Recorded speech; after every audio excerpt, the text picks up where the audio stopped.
Ladies and gentlemen, welcome to the show. I am your host, June Archer. You are now inside the winner's circle. My guest today, longtime friend, he is one of the most underappreciated comedians of our generation. New project out. I'm super excited to talk about it. He and a gentleman by the name of Mr. Raybold. Rainbow, yeah.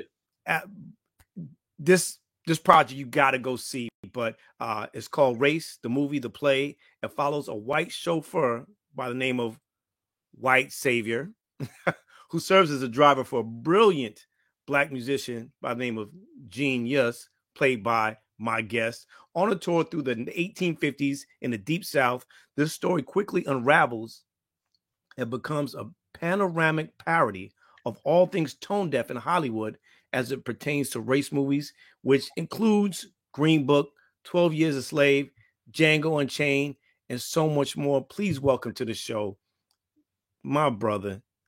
You know him, you love him, Dean Edwards, ladies and gentlemen. June, what up?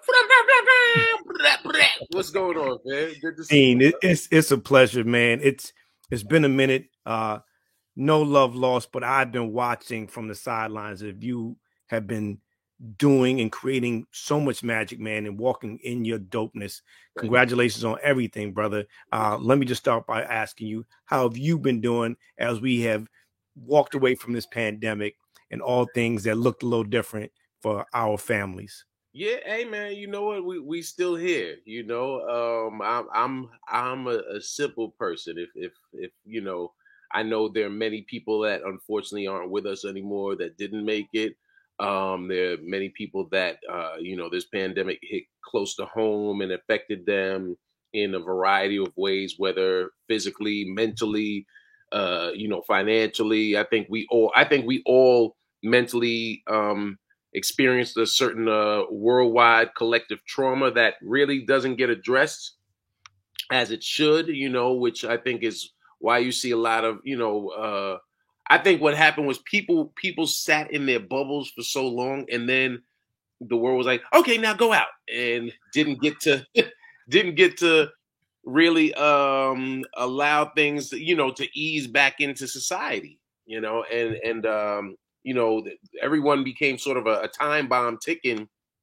And fortunately for many of us, like yourself, myself, we were able to find ways to continue to not only support ourselves and families, but also have an outlet, whether it's through podcasts or doing things via Zoom, or Tiffany reaching out and blessing me with shooting this special during the pandemic. Tiffany Haddish Presents Stay Ready, season 2, episode 6.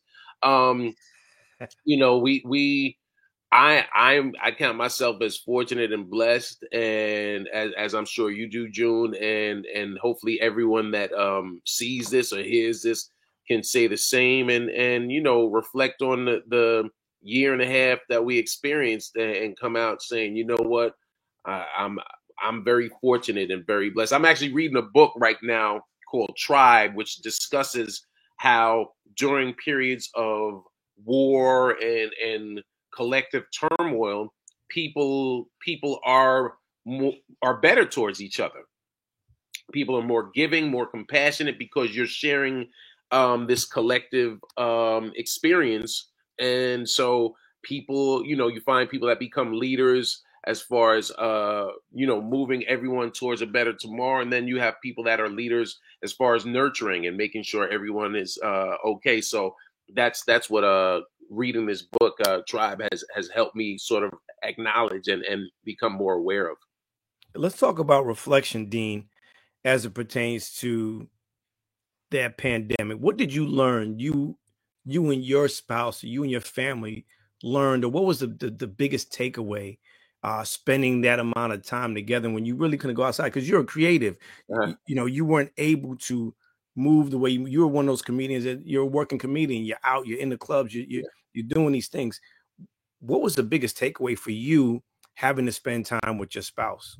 The biggest takeaway was how important family is, because as you said, I'm on the road often, I'm out of town a lot, I'm plugged into sort of the matrix and focusing on always trudging forward. And so I think it gave myself and my family time to sort of sit and just enjoy each other's time. And yeah, and my, I joke about it on stage where my family all still had purpose because they just pivoted. Our children in school, so they were zooming their classes. My wife's a professor, so she was zooming her classes. But as a creative, I was just in my bedroom, like, I ain't got nothing to do. And I found myself going and sitting in the backyard, just on the phone with other comics that were in the same position, because comics, like you said, it's a small community. It seems big, a small community, and comics are used to getting out, doing our shows, and then hanging out, like at the Comedy Cellar upstairs in the Olive Tree in the restaurant, and just sitting for hours, just fellowshipping and roasting and enjoying ourselves and having a good time. And so I began to start. I would go, even it was like March to April. It was cold out, but it was warm enough to where I was like, let me put on this Goose, hoodie and get out a launch. And I just sat outside for hours, just joking with other comics to keep myself sane and to have some sense of normalcy. Now, that fellowship, for a lot of people, they don't understand, begins with networking, building and creating relationships. You have been one to have mastered that mindset, which even allowed Tiffany Haddish to reach out to bless you with the opportunity and platform to perform on the stage that she provided for comedians that she felt are the dopest to her, and that they deserve to be on this platform because she was blessed with this Netflix opportunity. How did it feel for Tiffany to reach out to you? And you are one of, I think, Mike Epps. I mean, it was just so many amazing. Aida Rodriguez was on the first one. Yeah. Just amazing talent. How did that feel for her to reach out and you have the opportunity to go ahead and stretch your legs on this program and be on Netflix? Oh man, it was wonderful. It's still wonderful. I'm still reaping the benefits of that sort of labor of love, because keep in mind, Tiffany reached out to most of us, myself, Godfrey, Tony Woods, Barbara Carlisle, Kimberly Clark, and Aaron Jackson. You reached out to 6 of us 5-6 months into the pandemic, and essentially said, listen, I want to empower you with this opportunity as talent and also as an executive producer to go out during a pandemic where people are going to be sitting in the audience with masks on. That's what a lot of people don't realize, that the audience was masked and that we did those shows outdoors. Our director, our amazing director, co-producer, Paige Hurwitz, she did a great job painting a picture and with the set design to make it look like it was indoors. But we actually shot those specials outside in Long Beach at the same theater that Richard Pryor shot live in concert back in '79, the Long Beach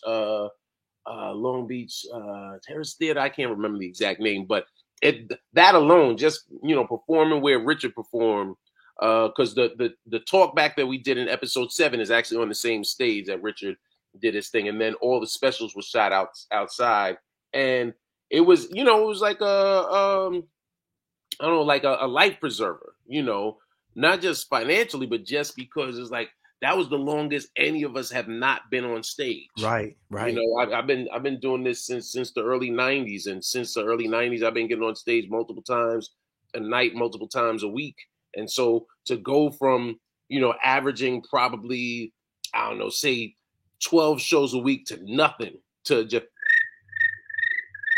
just sitting in the silence, that was a challenge. And so I'm forever indebted to my sister Tiffany Haddish, because she didn't have to do that, but she reached out to the comics that she knew could rise to the occasion of working on material in a bubble. Because normally when you shoot a special like Chris Rock's newest special on Netflix, he was out touring that for a good year, and the touring starts with getting out to the clubs and working the material in the clubs night after night, and then building it to where, okay, I'm going to do some club touring, and then I'm going to do some theaters and then arenas, and then shoot the special. Tiffany called me mid-August, and I was able to, myself and my agency were able to lock in about 4 weeks of work at different clubs throughout the country in Indianapolis, Rhode Island, and Minneapolis, to just go out and work this material. And anyone that sees my special, when you see the final 6 minutes, that was all created during that time period where I wrote all this material and I had to master exactly how I said it, so that when we shot it the beginning of October, it was ready. Yeah, and Show Up y'all did in such a great way. Shout out to Barbara Carlisle. She's hilariously funny. Brother, I've seen you Comedy Cellar, Cafe War, Hartford, Connecticut. Like you've been doing this for some time. Saturday Night Live. How do you continue to wake up and fall in love with this every day, giving it your best and giving your audiences something to walk away and be like, man, Dean was hilarious?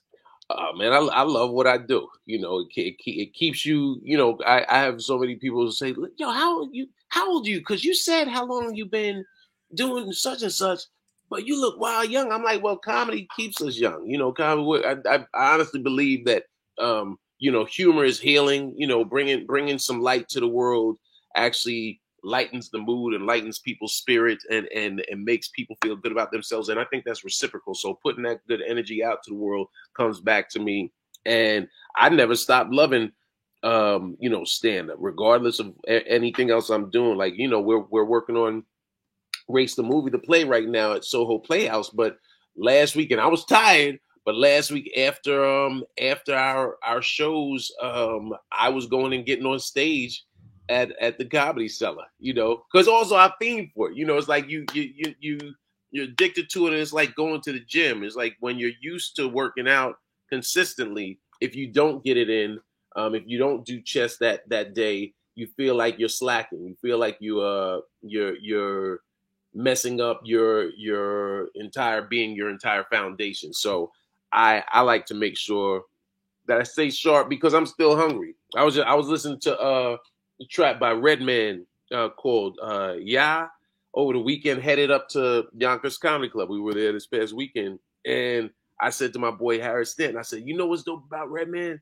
This dude stays hungry. Yeah. He stays like on the grind. And so he has a line where he says, I'm Grammy nominated and still acting like I haven't made it. And I that clicked to me because I said that's how I feel when I'm out on these stages. I'm like, I gotta make sure people know who I am, or if people didn't know who I was, that when they walk away like, yo, but you know who's funny? Yo, that dude Dean Edwards was funny.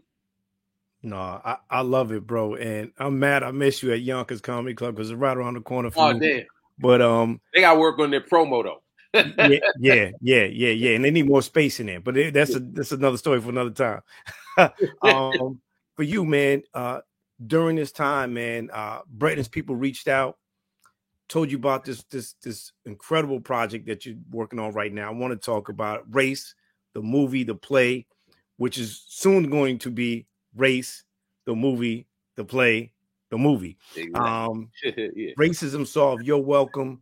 Tell me about it. How excited are you about this stage play that allowed you to even want to say yes? Oh, June, man, they had me. Shout out to my co-stars and co-producers, Christian Durant and Brett Raybould. They wrote this amazing script during the pandemic. It started out as a sketch titled "Not Another Slave Movie," right? And it's a spoof. You think scary movie, but for these white savior Oscar bait race movies like The Green Book, The Help, 12 Years a Slave. We throw in Django Unchained. We throw in Hidden Figures. We're doing for those movies what scary movies did for the horror genre. You know, right? We're taking we're taking something that's a little more serious and poking fun at the fact that these movies always have the same sort of undertone where they need this white savior to come in and save the day. I've had many of my friends, black, say, hey, I'm tired of slave movies. Like I remember when Will Smith was was promoting with what little promotion he was able to do, right? When he was promoting that film Emancipated, he was like, you know what I love about our movie? People asking, I don't want to see another slave movie, but it's not a slave movie. It's a movie about emancipation. It's an emancipation movie, And we're like, yeah, you're emancipated from being a slave. So, it was a lot of these films have good intentions, but when they land, I think there's just an exhaustion. I think Black people specifically are tired of these films, and so what better way than to have these two amazing comics write something that pulled me in page 1 and 2. They told me about it. I read the first 2 pages. I was like, I'm in. And then the script just got better. I was excited because it was going to show my dramatic side. They had me in mind to play one part, and I was like, nah, I think I want to play the main character, the Mahershala Ali character, because he actually, my character Eugene Yuss is his last name, and Gene, he's sort of the moral conscience of the story, but he's also one of the leads that doesn't have as much funny. There's a lot of funny that's happening in the show, and I'm a comic, I'm a stand-up comedian, so there are moments where I'm like, damn, I want to get a laugh, but that's not my purpose. That's not my purpose to move the story along. That's that falls upon the shoulders of our other cast members, some great other talented actor comedians. My man Eagle Witt plays a character called Stretch, a slave called Stretch. That's hilarious. Andre D. Thompson plays Don Freeman. Brett is funny as Wyatt Savior. Nick Whitmer plays a character named Ray Sist. So they're just Raymond Sist, I should say. So there's a lot. I say they because Christian. This started with Brett and Christian, and we did the show back in 2022. We premiered during the New York Theater Festival, and we wound up winning Best Actor. Went to Brett. Here's what's funny. I got nominated for Best Supporting Actor, and we were like, y'all missed the point because I'm the main character. Y'all missed the whole point. Which plays into the whole. Exactly. Played right into the point that we were making. We said this is part of the problem. So we wound up sort of petitioning for me to get nominated for Best Actor, and then Brett got it, and Brett did an amazing job. He deserved it, but I was like, I think they wanted to give me Best Supporting Actor, and they were like, well, we already made our decision, but I will. If you want, they were like, you sure you want to go for Best Actor? And I was like, whatever, I don't care.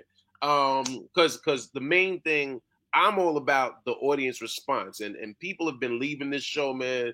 June, to me, that's the ultimate form of commerce, is people walking out laughing, thinking, and having conversations, that they might not have had prior. We did at our show last Wednesday, we did a Q&A talk back after the show, and people were saying, thank you for doing this, because it's like these are things we want to talk about but don't feel comfortable saying and having these conversations. So I think our show, Race the Movie to Play, is doing a great job, bringing people into a space that they feel comfortable enough to discuss race without fear of some sort of retribution for asking the wrong question. The wrong question is the one not asked, right? And so, right. We've had a nice variety as far as the demographic. We've had obviously the Great White Way. Broadway, or even off Broadway, is majority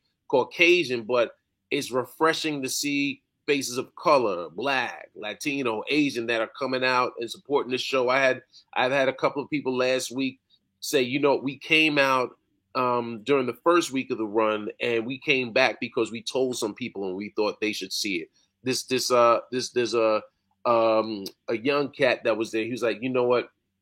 I'm a mixed heritage. I'm Black and my mother's white. And he said, I want to bring my mother back to this show because I think it'll help her understand a little bit more some of the things that I've experienced, that I've attempted to explain to her, but she's just not getting. So I think the work of the art is to reflect the times, and I think we're doing a great job with that. Absolutely, providing a safe space. Your character is the moral compass in the story. Pipeline even said Mel Brooks for the modern era. I think that is a great compliment. For what it is that y'all doing, and for those who have seen maybe a little preview of it, you even make mention when you're there, or I should say, Brett's character is like, I guess that's how a black man feels growing up in America. Like it kind of hit him, because I feel sometimes our counterparts don't realize when we say, hey, when I get pulled over, it's a matter of life and death. When you get pulled over, it's inconvenience. Right. And that's there's moments throughout the show, Race the Movie to Play, where Wyatt Savior actually has a moment where he thinks to himself, he's like, wait, maybe I am privileged, right? Because I think, especially during the pandemic, that became part of the lexicon, right? Part of the collective conscious of people, not only worldwide, but specifically in the U.S., where people started discussing white privilege and the disparity between how black people are treated by police officers versus how white people are treated with police officers. As evidenced by yet another slaying, on the subway recently with Jordan Neely, not by police, but the fact that it took them weeks before they released the murderer's name, right? Whereas anytime somebody black does something, they immediately it's emblazoned across the media. You hear about they find the most negative looking picture or the most negative depiction of that person, and then you hear about had a history of violence or and meanwhile they've been pushing, well, he's a Marine, and I'm like, yeah, but we're convoluting the two. He still murdered someone broad daylight, with witnesses who were saying, stop, you're killing him. And I know, because I have friends that are officers, and I understand people saying, there are a lot of people that are mentally affected and even saying violent things to commuters on the subway. I've been on the train where I've seen people tweak out, but you can still hold someone down without killing them, in my opinion. Agreed. I always like to ask my guests this really amazing question, and I like to always share. Music is a soundtrack to our lives. Dean, what song or what artist best represents your journey up to this point, that if you put it on or you listen to them, you get in your zone, or something that you and your wife could chill out to, it brings you a memory or puts you in a space to be creative? Like who is that artist, or what is that song that is a soundtrack to your life? I'm gonna go with it. Like, I'll go with the three songs that actually just popped in my mind. One is A Change Gonna Come. By oh my goodness, why can I not I can see his face. Why can I not think of his name? I Was Born by the River. Oh my goodness. We'll come back to that. Change Gonna Come. I'm thinking Stevie Wonder, As, and Public Enemy's Rebel Without a Pause. Those are my three sort of go-to tracks that I listen to on a consistent basis, so much so that I can't think of the Sam Cooke. Sam Cooke, geez. Sam Cooke's Change Gonna Come, Stevie Wonder's As, and PE's Rebel Without a Pause. Those are like my three songs that I listen to on a consistently regular basis.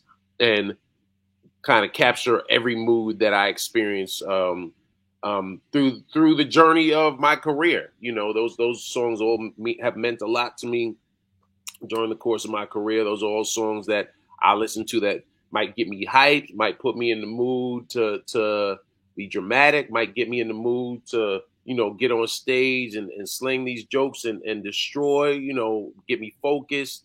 But those also all ground me and just prepare me for the day. You represent the BX. BX stand up every day, all day, son. And we're celebrating hip hop. Yeah. 50 years. Yeah. For you, man, what has hip hop meant to you? And also, I want the audience, because like I said, you're one of the most underappreciated, brother. I want to hear some of your best hip hop impressions. But first, what does hip hop mean to you? Because Biggie said it best. Right. You never thought that hip hop would take it this far, and we are 50 years in with no sign of slowing down. Yeah. You can't watch television and see a commercial for 3 minutes without seeing some kind of reference of hip hop, whether it's the slang, the language, the music, the clothing. It has taken over. It is global. But what does it mean to you, bro? Man, hip hop, you know, it's funny. As you asked that and presented that, I got goosebumps because hip hop has been, you know, the lifeblood of not only my career, but really my life, man. I mean, I remember, you know, going to Nana's, you know, on Ward Avenue between Westchester and you know, just hearing the music, you know, hearing the soundtrack. You know, I remember when Rap is Delight first hit. You know, I remember, you know, hearing, you know, sitting next to the stereo with the boombox, or even my little sister's Fisher Price tape recorder, press and record to record Mr. Magic. You know, hearing anytime you heard a world premiere, a world premiere. Oh, you got to get 2 fingers ready. Yeah, 2 fingers were ready. You like, I don't know what's about to come on, but Mr. Magic just announced it's a world premiere with Marley. I gotta have this on the tape. You know, I remember listening to Red. I remember the first time I heard, you know, South Bronx played by KRS and Scott LaRock. You know, I remember the first time I heard Rebel Without a Pause, and that's I think for everybody that sort of came up in that era, we've grown up as hip hop has grown up. So we a variety of flavors and versions of what hip hop music means, because I think people focus so much on hip hop music, but don't focus on hip culture. You know, don't focus on you know, the b-boying aspects, the graffiti aspects, the fashion aspects. You know, the DJing aspects. We focus so much on the MCing. You know, people have always said 4 elements, but I think you gotta add fashion in there, because what hip hop culture has done to affect fashion globally has you know, made some people billions. You know, has affected the world, and so for me, hip hop, it's inspired me. It continues to inspire me. I love it. It's got me through the peaks and the valleys of not just my career, but my life. It's been the soundtrack to any and everything I've ever done. Anything I ever do has a hip hop flavor to it, whether it's me wearing untied Air Force Ones every time I'm on stage, or Adidas, you know, whether it's, you know, in the swag of how I dress, my hair is hip hop, you know, how I sound is hip hop. I always make sure I add some level or element of you know, the foundations of hip hop into what I do, whether it's in my writing or in my performing. You know, how I hold the mic. I am, you know, remember in Malcolm X, as I was talking about change going to come. Remember in Malcolm X with that, I am Malcolm X, I am.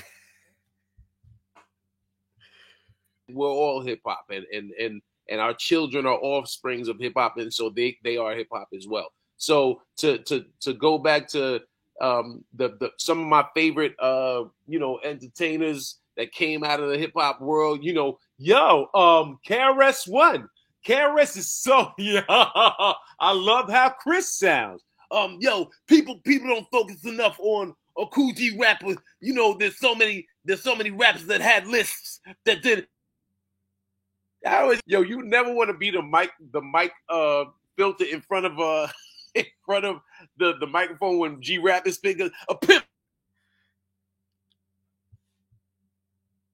here on circuit. Method Man, big up. I'll just run through all the hip hop artists. Yo, this your boy Young H, in the building. Jay-Z, hip hop, we salute you. This is 50 Dot Guns, so we gotta make sure we shout out. This is your boy Curtis Jackson, 50 Cent. You make sure you watch Power, every version of Power and the ones I ain't even put out yet. You heard? I'm trying to think of who else do I do? Who do I do? Jay 50. Yo, Tracy Morgan is hip hop. I used to hip hop set out in the park. They used to do it out in the park. I love hip hop. I rep every time I walk through, whether it's Teterboro or JFK. I'm making sure they hear my stereo popping. I got the stereo on blast. They ain't gonna say nothing. I'm Tracy Morgan. I could do that. Take it to Mount Vernon. Give me some Denzel. Hey, you know what? So here's what's funny. I used to go to the Fever. I used to go to Disco Fever back in the days with Sal and the whole crew up there. And I remember the first time I heard Grandmaster Flash and the Furious Five.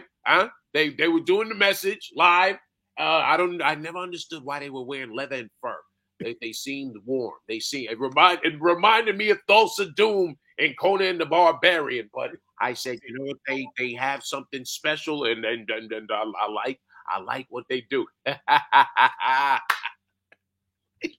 My man Dean, man, listen. For y'all that don't know, I keep telling y'all, underappreciated. Thank you for saying that, by the way. The play is now running off Broadway. 4 weeks, Soho Playhouse. Tickets can go sohoplayhouse.com. Please do yourself a favor. It is a safe space to have conversations that we need now more than ever in this country. So we stop this divide. This is a great conversation to have. Please support these men. Please support this brother who's doing it, putting himself in the line of fire to create an atmosphere that is both funny but very serious, so we can really make that divide something that allows us to come together. Dean, I can't thank you enough, brother. Congratulations on all your success. There's more to come. I know the soundtrack to your life is going to be so robust that I can't thank you enough, man. Where can we like you? Where can we follow you? And one more time, where can I get these tickets? You can get the tickets. Go to sohoplayhouse.com. If you want, I'm going to give y'all a discount code. So the tickets are, I think, discounted to $30. $30 for anything in New York City is a steal. So go to sohoplayhouse.com, find Race, the movie, the play. We've done 2 weeks. We sold out last week. I'm sure we're going to sell out these final 8 shows this week and next week. So the code is Racism Solved. RACISM SOLVED. Racism Solved is the code to get you some discounted tickets to come check out our show. We wanted to make the theater experience affordable, because I know, from having gone to see a lot of shows lately that are brilliant shows, but oftentimes I think those shows tickets are expensive for a reason, to serve sort of as a detriment to only ensure that one section of the populace gets to come out and see this flavor. And so we wanted to make sure we made these tickets affordable for people, because it's really about the funny. It's about the message and what we're saying. But more than that, because it sounds heavy, the show is hilarious. The funniest show you're going to see in New York City, aside from seeing me on stage as a stand-up comic, is coming down to see Race, the movie, to play at the Soho Playhouse. Go to sohoplayhouse.com, get tickets. If you want, send me a DM, and if you didn't hear the access code, again, it's Racism Solved. Send me a DM and just let me know you enjoyed it and that you're coming out to check out the show at I am Dean Edwards. If you're on IG, It's I am, and then Dean Edwards. Dean, I appreciate you, man. Listen, you tell Brett and the other writers, man, I would love to come down, even if it's the last night, and have a conversation that I could moderate and have some great conversation with the audience and also the cast. I think it'll be great. Awesome. I would love to just let you know that if that is possible, I will have myself available for it. Ladies and gentlemen, this is the incredibly talented, amazing human being. He leads with humanity, my brother, and he stays funny. Dean Edwards. I'm your host, June Archer. This is the Winner Circle. Thank y'all so much for tuning in. Like it, love it, share it. And as I like to end, never leave the opportunity left to tell somebody you love them, because it may be the last opportunity you have to do so. Yeah. Dean Edwards, I love you, brother. Keep doing what you're doing. Thanks, June. Appreciate it, bro. Appreciate it. Man, June Archer. Thank y'all for tuning in. Peace. Thanks.